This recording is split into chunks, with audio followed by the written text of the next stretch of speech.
FDA Commissioner Marty Makary joins me now. Dr. Makary, great to have you back on the show.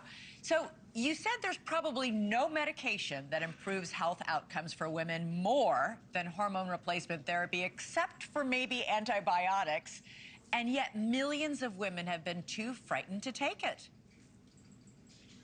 That's right, Elizabeth, and that was an excellent summary that you just provided. There may be no intervention that may improve the health outcomes of a population and of women more than HRT, with maybe a few exceptions like antibiotics, as you mentioned.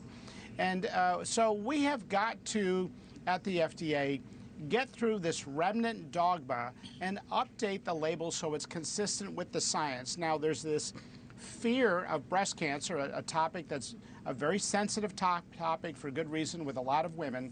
When you dangle fear and you never talk about the long-term health benefits, the ones that you described, and you don't say that even though there was this concern and question raised in the past, no clinical trial has ever found that hormone replacement therapy increases breast cancer mortality.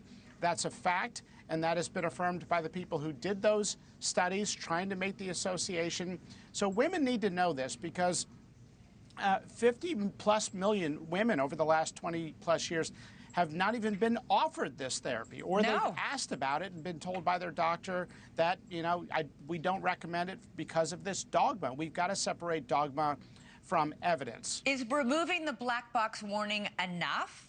I mean, a lot of what you're saying, Dr. Makary, a lot of OBGYNs are not saying in offices sitting across from women.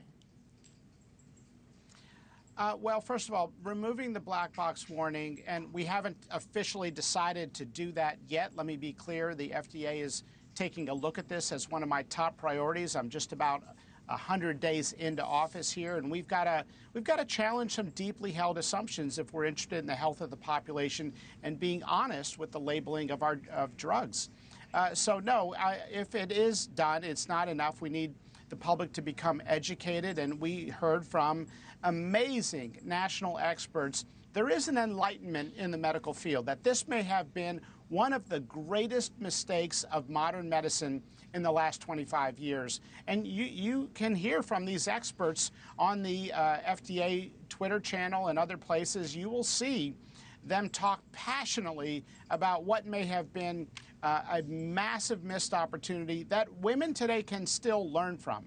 Yeah, and Dr. Makary, I just want to underline what you just said, that this may have been one of the biggest major medical mistakes in recent history, and a lot of women have paid the price. And just for, in case, you know, for folks in our audience who are either men or are women who have not yet been fortunate enough to live long enough to go through menopause in our audience, we're not talking about small stuff here.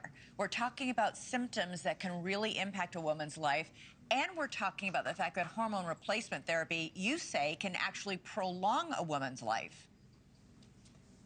Look, women have lived longer and felt better and had better health outcomes when taking hormone replacement therapy when not contraindicated. There are some rare contraindications, but it needs to be started within 10 years of the onset of perimenopause, according to most medical experts, in order to have these long-term health benefits. And remember, one of these big health benefits that you mentioned is up to a 50% reduction in fatal heart attacks. Well, that's the #1 cause of death in women. So we haven't been able to see the forest from the trees when talking about the risks and benefits of HRT.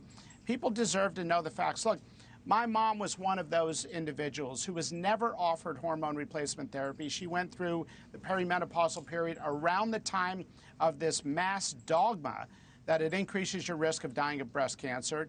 She ended up having 2 bone fractures that were debilitating for a period of time later in life.